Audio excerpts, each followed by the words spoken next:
안녕하세요. 심원장 시니어TV입니다. 시니어님들 온종일이든 잠깐이든 손주 돌봐주시는 분들 많으시죠? 네, 아침부터 저녁까지 밥 먹이고 재우고 놀아주고 하루 종일 혹은 반나절이 이렇게 다 가버리고요. 몸은 전과 같지 않아서 여기저기 삐걱거립니다. 그렇다고 물려줄 것도 없는 부모가 자녀들도 살자고 저렇게 기를 쓰는데 돌봄 비용 달라는 말이 쉽게 나오지도 않습니다. 그래서요, 2026년부터는 이 손주 돌봄이 그냥 가족끼리 돕는 일이 아니라 제도 안으로 들어오는 아동 돌봄으로 바뀌는 흐름이 시작되는 것 같습니다. 똑같이 손주를 돌봐도 정보에 어두워서 아무 준비를 안 한 가정은 내년에도 영원히 될 거고요. 조금만 알아보고 공부하고 움직인 가정은 월 30만 원, 많게는 60만 원까지 받을 수 있는 구조가 만들어지고 있습니다. 놓치지 마시기 바랍니다.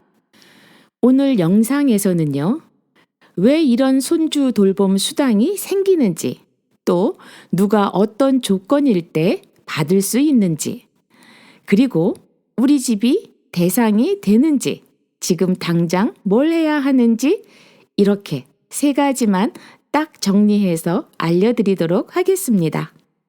먼저 왜 이런 제도가 나왔을까 알아보겠습니다.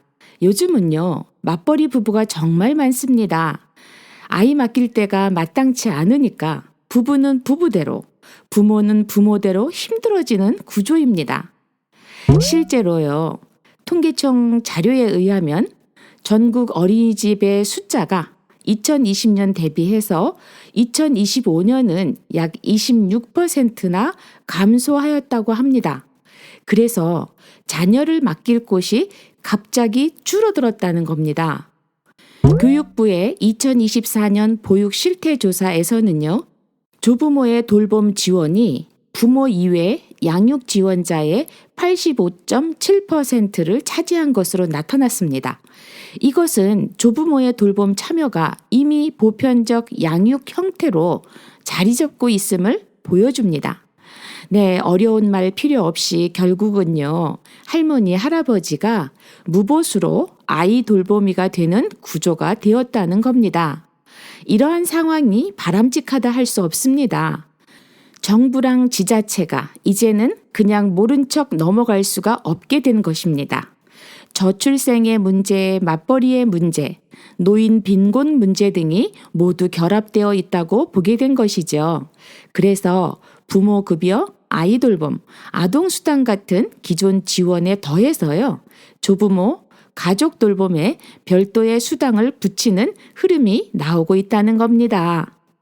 제주도는요, 2026년 1월부터 손주 돌보는 조부모에게 월 최대 60만 원의 수당을 지급하는 사업을 준비 중이라고 합니다. 또 경기도를 비롯한 여러 지역은 이미 가족 돌봄 수당, 손주 돌봄 수당이라는 이름으로 운영 중에 있습니다. 중요한 건 이게 전국 똑같은 하나의 제도가 아니라는 거예요. 국가의 큰 틀, 플러스 지자체마다 다른 세부 조건들이 있습니다. 이렇게 겹쳐져 있는 구조가 된 것이죠. 그래서 뉴스에서 60만 원이라고 본 것 같은데 에서 멈추면 안 되고요. 우리 동네 기준을 꼭 확인하셔야 합니다. 자, 그럼 이제 본론으로 들어가서 손주 돌봄 수당을 이해할 때 꼭 알아야 할 5가지 키워드를 말씀드리겠습니다. 바로 첫 번째, 부모 소득입니다. 두 번째, 손주 나이입니다. 세 번째, 돌봄의 시간입니다. 네 번째, 교육입니다. 다섯 번째, 중복 제한, 돈에 대한 내용입니다. 이렇게 5개만 머릿속에 딱 넣으시면 어느 지자체의 공고를 보셔도 우리 집이 해당이 되는지 감이 잡히실 거예요. 먼저 부모 소득입니다. 많은 분들이 아이만 있으면 다 되는 거 아닌가? 라고 생각하시는데요. 실제 공고들을 보면 소득 기준이 들어가는 경우가 상당히 많습니다. 그러나 지레 짐작하고 포기하지는 마세요. 그 기준이 얼마나 되나 꼭 보셔야 합니다. 보통 중위소득 150%가 기준이 되는 곳이 많습니다. 2026년 중위소득 150%가 얼마나 되는지 알아볼까요? 3인 가구부터 보겠습니다. 3인 가구의 중위소득은 535만 9천 원 정도입니다. 여기에 150%, 즉 1.5배는 약 803만 8천 원 정도가 됩니다. 네, 4인 가구도 보겠습니다. 4인 가구의 중위소득은 649만 4천 원 정도이고요. 여기에 1.5배, 150%는 약 974만 2천 원 정도입니다. 엄마, 아빠, 아기 이렇게 일단 3인 가구로 본다면 부부 맞벌이 소득이 월 800만 원 정도 이하여야 해당이 될 거고요. 엄마, 아빠 그리고 아기 2명 이렇게 4인 가구라면 가구 월 소득이 974만 원 미만이면 해당이 된다는 것이지요. 이렇게 가구에 속해 있는 인원마다 기준이 다릅니다. 그래서 우리 집 소득이면 안 될 것 같다 하고 혼자서 포기하실 필요는 없고요. 반대로 우린 당연히 되겠지 하고 가볍게 넘기셔도 안 됩니다. 정답은 딱 하나입니다. 우리 동네 기준 중위소득이 몇 %인지 우리 집이 그 안에 들어가는지 한 번만이라도 확인하시는 겁니다. 두 번째는 손주의 나이, 보다 정확하게 개월수입니다. 제주도는 2세에서 4세 미만, 즉 24개월에서 47개월 정도의 손주를 돌보는 가정을 대상으로 하고 있고요. 경남은 24개월에서 35개월 정도의 손주를 기준으로 손주 돌봄 수당 사례가 있습니다. 광주처럼요, 만 8세 이하까지 아주 넓게 보는 곳도 있습니다.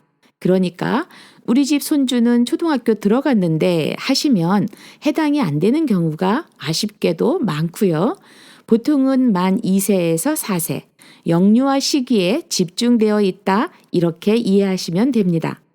정리하면요. 우리 손주 나이가 지금 몇 살인지, 특히 생년월일을 기준하여 현재 몇 개월인지 이걸 먼저 확인해 놓으시는 게 좋습니다. 세 번째는 돌봄 시간입니다. 돌봄 시간이 생각보다 빡빡한 기준이에요.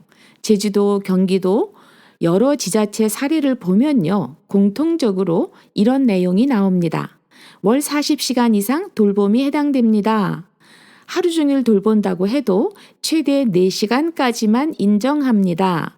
심야 시간은 아예 인정을 안 해주는 경우가 대다수입니다. 잠자는 시간이라고 보는 것이겠지요. 그래서 그냥 가끔 도와준다 수준이 아니어야 돼요. 한 주에 10시간 정도, 한 달에 40시간 이상 이렇게 꽤 꾸준히 돌보고 계셔야 대상이 되는 겁니다. 그래서 가족끼리 우리가 실제로 몇 시간 정도를 돌보고 있나 이것을 먼저 적어보시는 게 좋습니다. 우리 스스로도 시간 감각이 잘 안 잡혀 있는 경우가 많거든요. 네 번째, 교육입니다. 제주도, 경기도 다른 시군 사례를 보면요. 수당을 받기 전에 조부모가 아동의 안전, 아동 학대 예방과 발달 교육을 약 4시간 또는 260분 정도 의무적으로 이수해야 한다. 이런 조건이 들어가 있습니다. 이러한 교육은 보통 경기도 평생학습 포털 같은 온라인 플랫폼에서 무료로 들을 수 있게 되어 있고요. 지역마다 오프라인 교육을 섞어서 진행하는 곳도 있습니다. 여기서 중요한 건요. 교육을 안 들으면 실제 수당이 지급이 안 된다는 점입니다. 그래서 이걸 단순히 귀찮은 조건으로만 보시기보다는 이제 내가 하는 중요하고 소중한 손주 돌봄이 제도 안에서 인정받는 일이라서 기본 교육은 한번 듣고 가야 되는구나. 그리고 또 들어보시면 손주 돌봄에 도움도 됩니다. 이렇게 받아들이시면서 마음 편하게 시작하시면 되겠습니다.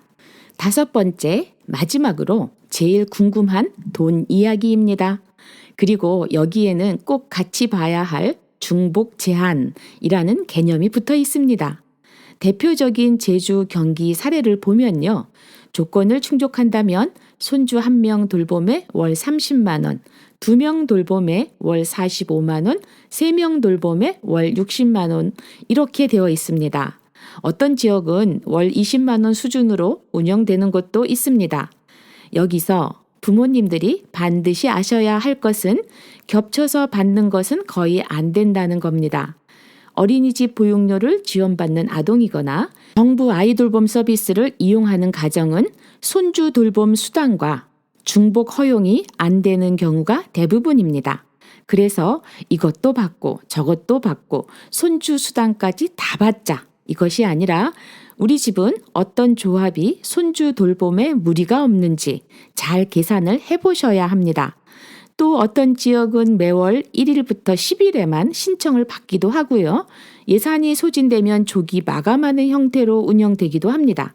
그래서 나중에 천천히 알아보자 이것이 아니라 제도가 열리는 첫 해, 첫 달에 일찌감치 한 번이라도 발품을 파시는 것이 유리합니다.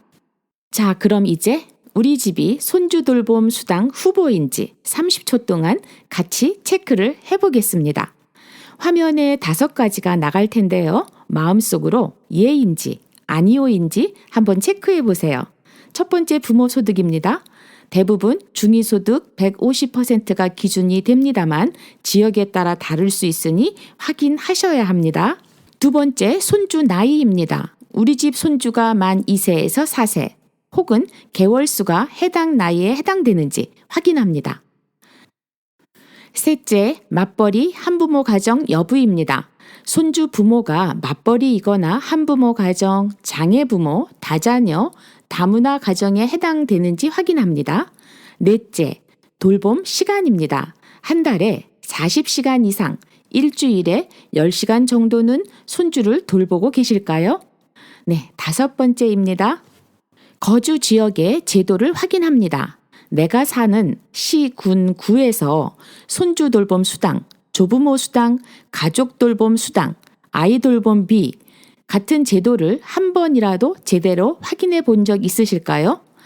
이 5가지 중에서 3개 이상 예가 나왔다면 우리 집은 손주 돌봄 수당의 후보 가정일 가능성이 꽤 높을 것입니다. 이제 해야 할 일은 한 가지입니다. 우리 동네 기준이 어떻게 되는지 확인을 해봐야 하는 거죠. 자, 그러면 구체적으로 어디에 어떻게 물어봐야 할까요? 메모하셔도 좋고요. 화면을 캡처해 두셔도 좋습니다. 첫 번째 전화 문의 문장입니다. 이렇게 전화해 보세요. 안녕하세요. 저희가 맞벌이 가정이고요. 조부모님이 손주를 자주 돌보고 계시는데요. 2026년에 손주 돌봄 수당이나 조부모 수당, 가족 돌봄 수당 같은 제도가 우리 구에 있는지 여쭤보려고 전화를 드렸습니다. 이렇게 전화를 해보세요. 이어지는 두 번째 문장입니다. 손주 돌봄 수당 제도가 있다는 대답을 받았다면요. 이렇게 물어보시는 겁니다. 손주 나이, 부모 소득, 돌봄 시간 기준을 어떻게 보는지 간단히 안내를 부탁드려도 될까요? 이렇게 물어보세요. 이어지는 세 번째 문장입니다. 신청은 어느 부서에 어떤 서류를 준비해서 언제쯤 가면 되는지 알려주시면 감사하겠습니다. 이렇게요, 세 문장만 준비해서 동행정복지센터, 구청, 가족센터, 육아종합지원센터 같은 곳에 전화를 한 번만 해보셔도요. 우리 집이 돌봄수당을 30, 45, 60만 원을 받을 수 있는지 윤곽이 거의 나오게 됩니다. 솔직히 말씀드리면 이건 손주 사랑에 값을 매기자는 얘기가 아닙니다. 이미 하고 있는 손주 사랑과 그 수고에 사회가, 정부가 제도적으로 조금이라도 보탬을 드리자는 흐름이 있다는 겁니다.